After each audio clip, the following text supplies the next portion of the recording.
Welcome to another edition of Head On Shaw TV. I'm your host and producer, Ian Holmes, digging into the issues that really matter on mid-Vancouver Island. Welcome back for a bit of a brief summer hiatus, and we're back to break down some big issues going on around the Nanaimo area, and two reporters in this market to break down some issues. Hilary Eastmure, reporter and anchor with 91.7 Coast FM. Thanks very much for coming in. Thank you for having me. And Spencer Anderson, reporter with the Nanaimo Daily News. Hello.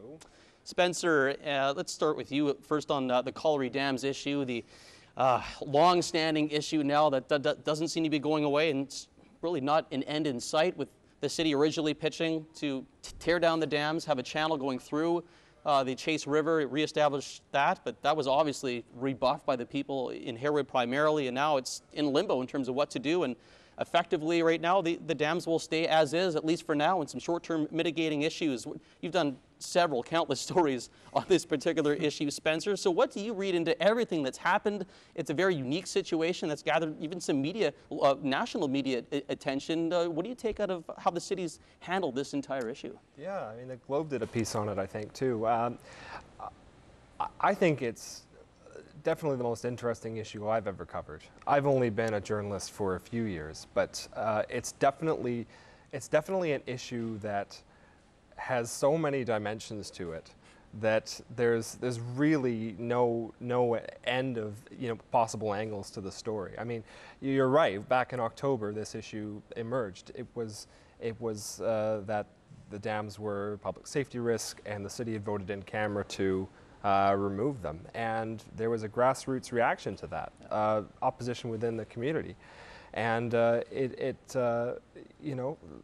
after a lot of public pressure, council did eventually change its mind, but the Nanaimo have now got involved because they have concerns with the fishery, and honestly, it's anyone's guess how this is going to move forward. I mean, you're right. There's going to be some short-term mitigations options that they're going to be looking at, but we're not exactly sure what they're going to be. And the other aspect to it is the province still has to weigh in on this and ultimately give the final approval. And they're being a bit mum at the moment, because they're sort of waiting to see too how this thing is going to pan out. And the wait-and-see approach has led to at least $700,000 in studies and reviews being spent on this thing, plus staff time over this entire time. It really is a mess, Hilary. What's your take on this entire situation? I think it was a mess, but in the last 3 months, I've seen a real turnaround just with the attitude of the city.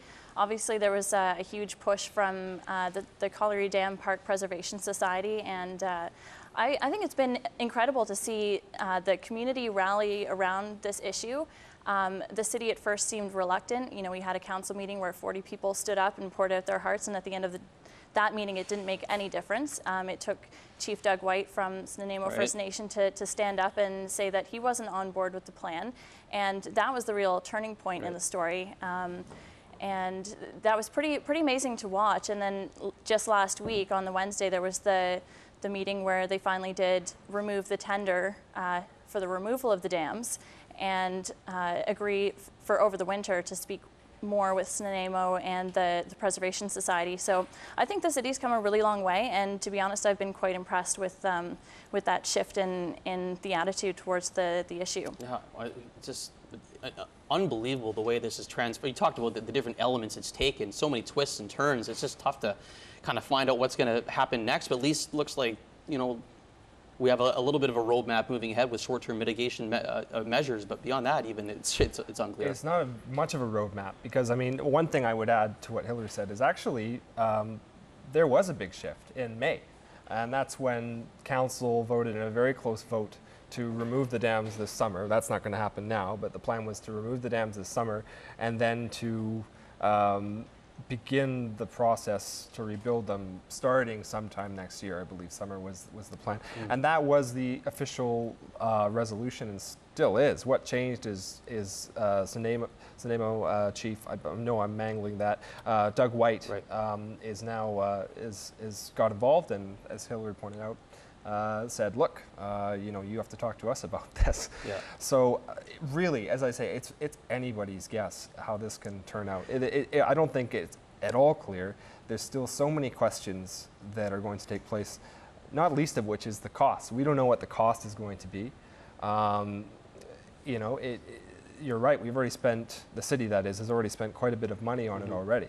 And you know, it's not a given how this is going to turn out, for sure. Well, and I think a big turning point was when they finally got some answers from the dam safety branch, because I think that's why the city was trying to move ahead really quickly. They were getting pressure from the dam safety branch, but from what I understand, it hasn't been very clear all along exactly what they wanted the city to do. At one point they were happy with the short-term mitigation, and then at another point it was the dams had to come down as quickly as possible. So I think now that the city and Nanaimo have opened the door with DFO and the dam safety branch, they'll be able to come to a resolution that actually is the best option and isn't being selected out of fear or pressure of potential legal action if the dam were to fail. Although one thing I would add to that is, you know, the city, as I say, it's not exactly clear what the dam safety section, one thing it has made clear is we want these dams mitigated. Like, this is a big problem for us. The seismic and also the flooding risk. Well,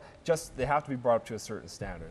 Currently the standard was 1 in 10,000, and now there's a 1 in 10,000 earthquake event. Now there's talk of, well, we could maybe look at a slightly lower standard that would make the dam safety section happy. But you know, they're holding their cards on this one, I think. That's one issue that's had a lot of public feedback that's, you know, changed the dynamic of a particular story. And our next topic here, School District 68 closures. Almost 2 months ago now, 3 schools, 2 learning alternative programs shut down. Cedar Secondary School, which is at the heart of this one now, and that community is really rallied. There's a massive petition has been put together now, and the school district is facing some pressure now about this particular issue to shut down Cedar Secondary School, which is its own community just south of Nanaimo, and they're not happy about it at all. Hilary, I know you've covered this story, and this is something that's really taken on a bit of a life of its own, with the people in Cedar really rallying hard behind Cedar Secondary School.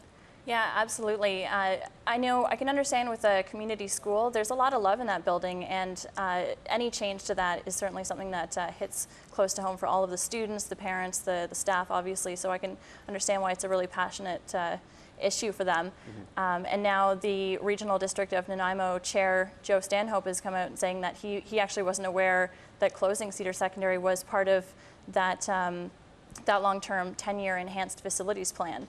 So, I mean, then you have the school board saying, well, the RDN, this was Jamie Brennan said the RDN's an organization that obviously another one that's not opening their mail. So they feel like there was a proper consultation process, and then you have the RDN saying, well, no, there wasn't, and the community Save Cedar Schools initiative saying the consultation process was obviously flawed. So it's really tough when you speak to Joe Stanhope and then you speak to Steve Ray from Save Cedar Schools and then speak to Jamie Brennan, and you feel the frustration on all sides, and it's definitely a tough issue. For sure. It's been known for quite some time that with the facilities review that the district was going in this direction to combat declining enrollment. But I mean, you're right, Hilary, it wasn't until April 26th when the deal in principle came down and the list of the schools came out. So this is a lot to digest in a short amount of time, and people feel like, hey, a 60-day public consultation process, Spencer, you know, really wasn't enough for people to really feel properly engaged. That's what it seems like. I think there is that feeling. You know, my colleague Robert Barron has done a lot of work on this, and there are people, of course, lots and lots of parents and kids who feel like the process has maybe moved too fast, that it wasn't there wasn't enough conversation. Definitely getting it. And again, I mean, sort of similar to the Colliery Dams issue, Chief Doug White has come in with concerns. He said, look, you know, we have a $1 million budget behind us that we take, you know, to the school district each year, and we've got lots of our kids go to this too, and we weren't consulted. I mean, you know, when I've spoken to him, he said we aren't just some stakeholder, right? We are a major partner with the school district on this, and you know, there was an adequate effort to contact us and put this together. So I at the same time, the school district would say it's in a very tough spot, right? I mean, it's got enrollment issues. It's you know, some of the facilities continuous cutbacks year after year. It's a difficult battle. So absolutely, and you know, that they are trying to address that through this plan, but But I think it's difficult because as soon as you want to take something away from people, it's absolutely. a question about resources, and those are always the hot debates that really make for good news. Yeah, because it makes sense on the surface to take a school like South Wellington. There's 75 students in that school. It's in terrible shape. It's underutilized, and that's very obvious. But you close it down, and you're at the meeting, Hilary, people throwing Slurpees towards the school board. No one wants their school shut down. That's effectively, you talked about, the heart of the community. That's what a lot of this comes down to. It's people have very strong attachments to their schools. Well, and in one point that Joe Stanhope brought up was the success story with Cedar Secondary. It's thriving as a school, and it's been, just doing great things. And to see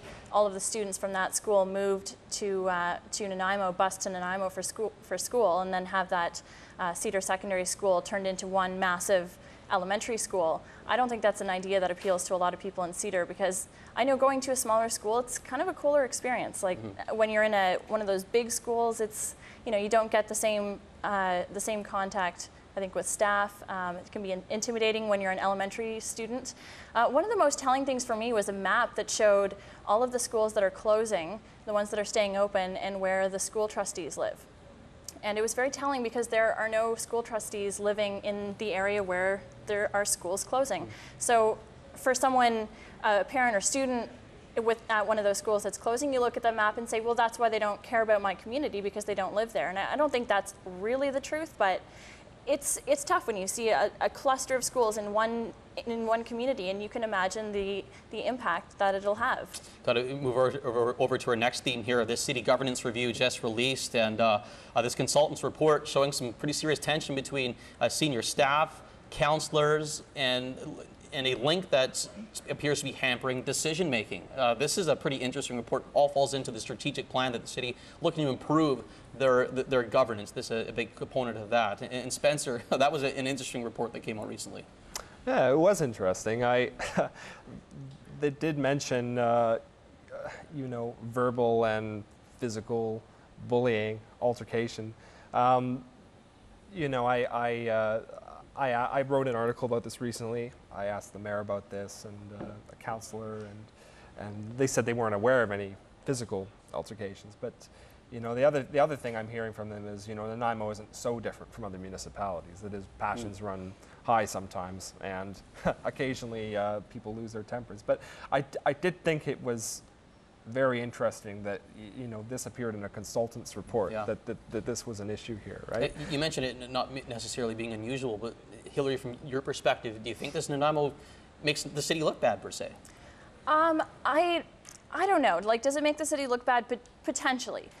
Some of the comments made after the fact, like the mayor saying that this was not intended to amuse the public or get media attention. I mean, they spent $75,000 on this. I think it's important for the public to know what's going on behind closed doors with the city. So, making a comment that this shouldn't have been known by the public is strange to me, because you need the public to know what's happening, and if this is an issue that obviously needs to be rectified. Councillor Greaves said that strife between city staff and councillors isn't strange, and I would agree, but he likened it to Toronto Mayor Rob Ford, and I thought, oh my goodness, no, that's not a normal situation. Like, don't go near that. I think there's obviously going to be some tension, but they still need to be able to work and get the job done. But it doesn't surprise me, given how, for example, the Colliery Dam consultation period with Nanaimo went. Nanaimo's comment was that city staff weren't willing to work with them, where councillors had given the directive that that's what they were to do. So I can imagine there would have been some tension on that issue. Spencer, you want to chime in here? Well, I think maybe a question that some people would be asking themselves is, do we need... Some of this stuff just comes down to manners, it seems to me, right? And, do we have official reports saying, there's too much of this behavior going on, we shouldn't represent the report as just being about this solely. I mean, I think there are 56 recommendations in there, most of which are not at all related to verbal or physical altercations. But look, I mean, I think it does not look good for an organization. So, So I think perhaps it's something that we'll have to see what comes out of it in the future. Well, we're flat out of time. We couldn't even get to the hotel downtown. Those other themes really took up some time, but that's just the way it is. They were pretty interesting topics. That's the way the Nanaimo news cycle is going right now. Thanks so much, Hilary Eastmure with Coast FM, Spencer Anderson, Nanaimo Daily News. Thanks for tuning in. This has been Head On Shaw TV.